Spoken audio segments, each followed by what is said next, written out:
Alam mo ba kung bakit maraming naliligaw ng landas ngayon? Kasi ginagawa na pong normal ang mga bagay na mali.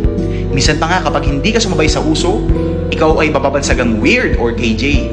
Pero sabi ni Paul sa Romans chapter 12 verse 2, do not conform any longer to the pattern of this world. Ibig sabihin, huwag mong hayaan ng standard mo ng tama at mali ay yung mga bagay na nakikita mo sa paligid mo. Kasi ang mundo ngayon, kung ano yung trending, yun yung tama. Pero sa totoo lang, hindi lahat ng viral ay valuable. Hindi lahat ng uso ay gusto ni Lord. Are you living to please the world or to honor God? Yan ang tanong. Minsan ginagawa na natin ang isang bagay hindi dahil sa tama ito, kundi dahil lahat ay ginagawa na ito. Pero tandaan mo, hindi porkit ginagawa ng marami ay tama na.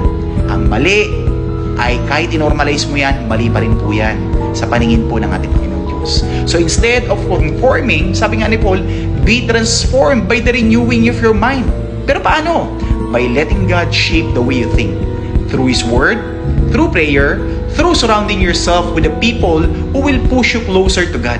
So kung feeling mo out of place ka sa mundong ito dahil sa pananampalataya mo, okay lang yan. Mas okay nang mag-stand out ka para kay Lord kaysa mag-blend in ka sa mundong papalayo sa Kanya. Huwag kang magpaikot sa sistema ng mundong ito, kapatid. Hayaan mong si Lord ang humubog ng buhay mo.